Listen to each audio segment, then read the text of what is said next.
네, 두 번째 할 거는 이제 산업혁명의 결과에 대한 이야기입니다. 이제 새로운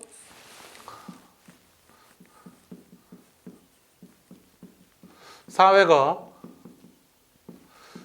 등장을 했죠. 네, 새로운 사회가 등장합니다. 기존에는 뭐 사실 신분제 사회였다면 신분, 뭐 귀족이냐 아니냐 뭐 이런 거를 따졌다고 한다면 그거는 이제 시민혁명을 통해 가지고 이제 타파가 됐어요. 시민혁명 이후에 뭐 신분의 구분이란 게 딱히 뭐 그렇게 중요하지는 않은 시대가 되는데 이제 산업혁명 이후에는 또 다른 어떤 계층이 등장을 하기 시작을 합니다. 그것이 바로 산업 자본가와 그러니까 자본가와 노동자라는 새로운 계층이 등장을 하게 되는 거죠. 그리고 요 둘의 어떤 차이, 빈부의 차, 요거에 대해서 또 많은 관심을 가지게 됩니다. 그러면서 또 이제 또 안 좋은 거 뭐 이런 거지 뭐. 그 다음에 뭐 도시 문제. 도시에 사람들이 계속해서 몰리게 되면서 등장하는 도시 문제가 있지요. 뭐 산업혁명 때문에 그렇다라는 건 아니지만 산업혁명이 일어나고 나서 인구가 굉장히 많이 늘어요. 뭐 1800년대에 유럽의 인구가 1억 8,700만이라고 얘기를 하거든요. 근데 이게 1913년이 되면은 4억 6,800만으로 늘어납니다. 거의 이제 2배하고도 반이나 더 늘어나게 되는데요. 런던의 인구, 아까 1800년대에 100만이라고 했던 런던의 인구는 1850년에 236만, 1900년에 450만이 되고요. 당시 1800년대에 50만도 안 됐던 파리의 인구는 100년 만인 1911년에는 280만으로 늘어나게 됩니다.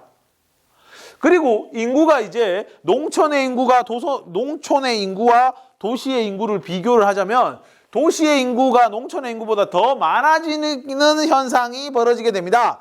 영국에서는 1851년에 도시의 인구가 농촌의 인구를 역전을 했고 독일의 경우에는 1891년, 프랑스는 조금 늦습니다. 프랑스가 기본적으로 좀 농업 국가거든요. 1931년 요때 이제 도시의 인구가 농촌의 인구를 이제 역전을 하게 됩니다. 그런 현상을 가지고 우리가 이제 도시화라고 하는데 이 도시화가 되면서 벌어지는 여러 가지 문제점이 생긴 거죠. 뭐 당장 생각해도 도시는 이런 수많은 인구를 수용할 준비가 안 돼 있는 거야. 상하수도도 없고 집도 없고 그러다 보니까 이 사람들이 도시에 있는 어떤 빈민들이 늘어나게 되고 이 빈민들이 거주하는 데는 자연스럽게 슬럼화가 되게 되는 거고 또 이때 당시에는 뭐 환경이라든가 이런 거 개념이 없을 때니까 뭐 난리 나지요. 그리고 위생 상태도 별로 안 좋고 그래서 이때 당시에 특히 문제가 됐던 게 뭐냐면은 콜레라와 같은 수인성 전염병이에요. 그러니까 콜레라가 돌기 시작하면서 도시에 많은 사람들이 또 죽기도 하고 요런 많은 도시 문제가 벌어지게 되었다 하는 거고 그 다음에 노동 문제. 일단 일방적으로 이 노동 문제의 원인은 노동하고 싶어 하는 사람들이 워낙 많아요. 그래 놓으니까 자본가들이 이 노동자들을 엄청 부려먹는 거야. 그래가지고 보통 막 5살, 6살 돼가지고 또 이때 당시에는 기계도 막 사이즈가 크거든. 기계도 막 사이즈가 크고 이러다 보니까 뭐 그 기계를 고치기 위한 아이들, 어린아이들 진짜 4살, 5살 되는 아들이 막 기계로 들어가가지고 막 고치기도 하고 그리고 탄광이라든가 이런 데도 애들이 들어가서 일하면은 뭐 상대적으로 구멍을 좀 적게 파도 되잖아요. 그래 놓으니까 애들을 갖다가 투입을 하고 그리고 그렇다고 해서 돈은 많이 주느냐? 아니 뭐 어디 뭐 지각 한번 하면은 월급의 뭐 30%, 20%를 막 깎아버리고 아이 더럽고 더러워서 못하겠다 하면은 나가라. 왜? 할 사람 많다. 도시에는 사람이 늘 많거든. 이런 식으로 해서 다양한 문제점들이 벌어지게 됩니다. 뭐 근로 시간이라든가 뭐 이런 것도 없어요. 아침 5시에 우리 책에 보면 나오는데 아침 5시부터 해서 저녁 7시까지 대략 14시간 동안 일하고 바쁘면은 9시까지 하고 일을 게을리 하게 되면은 관리자들이 와가지고 채찍질도 하고 뭐 이렇게 했다고. 그래가지고 요거에 대한 반성 때문에 이제 나중에 나오는 게 노동법이라든가 이런 것도 나와요. 1833년에 노동법이라고 할 수 있는 공장법이라는 게 나오게 되는데 이 공장법에서 보면은 하루에 8시간만 근로해라. 그리고 9살 이하 노동 금지. 이런 게 나왔다는 게 뭐예요? 8시간 이상 막 일했다는 거예요. 뭐 4시간만 일하는데 야 8시간만 해라. 이게 아니란 얘기야. 옛날에는 8시간 이상씩 막 했다고 산업혁명 초기에는. 9세 이하 노동하지 말래. 그 얘기는 9세 이하 노동을 겁나 시켰다는 얘기예요. 뭐 그런 얘기입니다. 그리고 공장주는 이거 여기 적으면 안 되고 학교를 설립을 해야 된다. 의무. 뭐 이렇게 된 거죠. 예.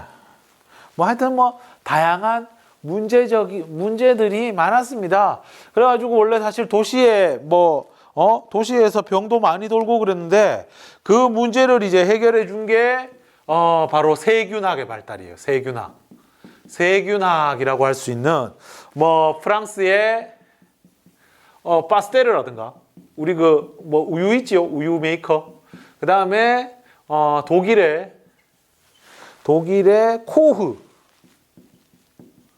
코흐는 이제 결핵균을 발견하고 파스테르가 처음에 이제 병의 원인으로 세균이라는 것을 처음으로 밝혀냈던 사람입니다. 네, 이거 헷갈리게 이렇게 끄졌네요. 네. 뭐 하여튼 이런 거 세균학이라든가 이런 거의 발전으로 해서 인구의 감소는 병 때문에 죽고 이런 거는 좀 덜해졌지만 그래도 이 도시 문제가 심각하다 하는 이야기입니다. 자, 그래서 노동자들이 이렇게 고통받다 보니까 이 노동자들을 위한 사상이 등장을 하는 거예요. 그것이 바로 뭐다? 사회주의다 하는 겁니다. 사회주의가 등장을 합니다.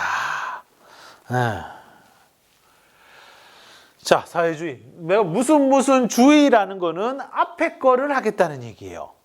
그러면 이거는 사회를 하겠다는 건데 여기서 말하는 사회는 어떤 사회냐? 노동자들의 사회를 만들겠다. 그러니까 노동자와 자본가 이게 뭐가 그래? 이 노동자 자본가들이 맨날 노동자들을 착취하고 이러니까 우리 노동자들을 위한 사회를 만들겠다.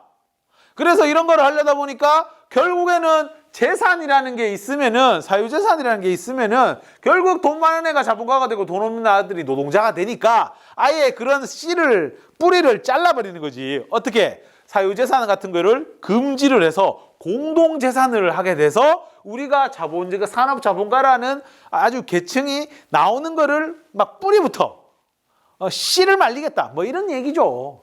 자, 근데 최초의 이 사회주의는 이건 처음에 산업혁명 초기에 나왔던 사회주의 얘기입니다. 그때도 일단 노동자들이 고통받으니까 이런 주장이 나오는 거예요.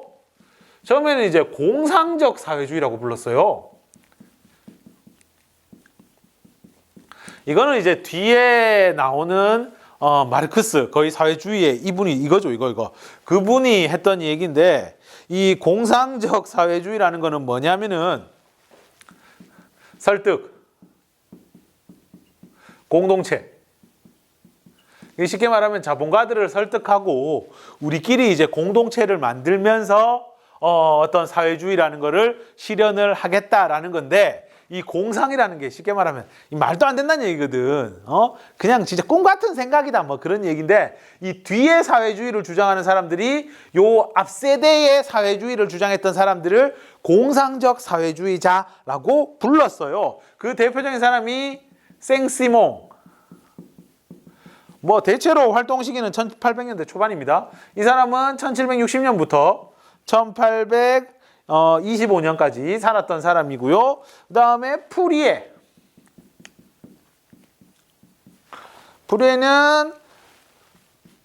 1771년부터 1858년까지 살았던 인물이고, 아니다, 58년이 아니고 이거는 로버트 오웬인데 내가 잘못 적었네.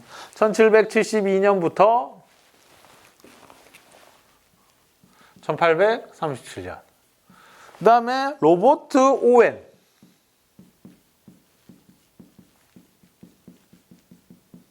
로버트 오웬. 이 사람이 1771년부터 1858년까지 살았던 사람인데, 이 중에서 이제 주목할 만한 거는 협동 로버트 오웬인데요. 이 로버트 오웬이라는 사람은, 이 사람은 원래 영국의 공장 주인이었는데, 이 사람이 자기가 번 돈을 바탕으로 해가지고 이 협동 마을을 건설해요. 뉴 하모니라고 부르는 협동 마을을 건설해요. 그래가지고 사회주의를 자기가 직접 이제 실현을 해본 거예요. 요런 공동체를 자기가 운영을 하면서. 그래가지고 거의 4년에 걸쳐가지고 이게 이 마을이 이제 사회주의 체제로 돌려봤어요. 공동 재산하고 공동 분배하고 뭐 이런 식으로 해가지고 한번 4년 동안 살아봤어요. 사람들 모집해가지고. 그래가지고 이때 당시에 많은 언론사로부터 관심도 많이 받고 뉴스 기사도 많이 나오고 그랬었는데 결국에는 실패했어요. 그 결정적인 문제점이 뭐냐면은 처음에는 진짜 n분의 모든 걸 n분의 1나 n분의 1을 한다니까 이게 좋은데, 이 사람이 좀 간사한 게 어차피 n분의 1을 하니까 사람들이 열심히 일을 안 하는 거야. 거기에서 이제 여러 가지 문제점이 발생하면서 결국 4년 만에 이 뉴 하모니라는 게 실패로 돌아갔지요. 이건 일종의 협동 사회를 만들어 가지고 실제로 좀 이제 운영을 해봤던 거예요. 하여튼 뭐 잘 안 됐습니다. 그래서 요 1세대 사회주의자 이후에 나오는 사람들을 이제 자기들은 과학적 사회주의라고 부르거든요. 그 대표적인 사람이 칼 마르크스, 그 다음에 엥겔스. 마르크스는 1818년에서 83년까지 살았던 사람이고, 엥겔스는 1820년에서 1895년. 그러니까 세대가 한 1세대, 2세대 이렇게 되는 거예요. 그래가지고 얘들의 주장은 그 전에 1세대 선배들의 설득이나 공동체나 이런 식으로 해가지고는 안 된다. 사회주의를 실현하려고 하려면 폭력을 통해 가지고 우리가 혁명을 해야 된다라고 하는 거죠. 그러면서 나오게 되는 게 프롤레타리아. 그러니까 가지지 않은 사람, 무상계급. 이 프롤레타리아 혁명론이라는 거예요. 우리가 폭력을 통해서 자본가들, 요 부르주아들을 우리가 혁명을 통해 가지고 다 처단을 해야 된다라는 계급 투쟁론을 제시를 한 거죠. 그리고 이거 말고 이 마르크스 같은 경우에는 유물사관이라고 해가지고 이 자신의 어떤 논리를 합리화하기 위해서 유물사관이라는 걸 만들어내는데, 이건 뭐냐면은 인간의 역사가 결국에는 물질에 의해서 정해진다 라고 하면서 이제 경제체제를 되게 중요시 여겼던 시대입니다. 그래서 이 사람의 유물사관에 의하면 고대에는 노예제 사회, 중세에는 농노제 사회, 그 다음에 근대에는 자본주의 사회, 그리고 결국 최종적으로는 이 사회주의, 공산주의가 승리한다라는 어쨌든 고러한 주장을 했어요. 이게 유물론이다 하면서 나중에 보면은 우리 한국사 할 때도 보면은 백남훈 선생 이런 사람들이 요거를 통해가 유물사관이라고 해가지고 막 나오는 게 바로 그 이야기입니다. 하여튼 요런 식으로 해가지고 이제 혁명이나 이런 걸 가지게 되고, 그러니까 요 시대 마르크스 하면은 사회주의를 사람들이 왜 경계를 하느냐, 국가에서 사회주의를 왜 싫어한다기보다 경계하느냐 하면은 결국에 사회의 윗단계에 있는 사람들은 결국에는 이 자본가들인데 이 사회주의에서 하는 얘기가 뭐예요? 이 자본가들을 처단을 하고 혁명을 폭력으로 이루겠다. 피로 물들이겠다. 뭐 이런 거거든요. 그러니까 그 부분에 있어가지고 사람들이 많이 경계를 할 수밖에 없는 거지요. 자, 그리고 요거 외에도 더 극단적으로 야, 나라가 뭐가 필요해? 무정부주의라고 해가지고 더 극단적인 사상이 등장합니다. 이거는 이제 뭐 푸르동이라든가 바쿠닐이라든가 이런 사람들이 주장을 했는데 여기에서는 이제 되게 극단적이에요, 이 사람들은. 극단적인 폭파, 암살 이런 거를 통해서 어떻게 좀 세상을 바꿔보려고 했던 사람들입니다. 결국에는 이 새로운 사회가 등장을 하고 도시 문제와 노동 문제가 발생했는데 이 새롭게 등장한 사회에서 노동자들이 어려움을 겪으니까 이 노동자들을 위한 사회주의가 이렇게 등장했다. 근데 이 사회주의는 1세대, 2세대가 좀 차이가 있는데 1세대 같은 경우에는 공상적 사회주의라고 부르고 2세대 같은 경우에는 과학적 사회주의라고 부른다.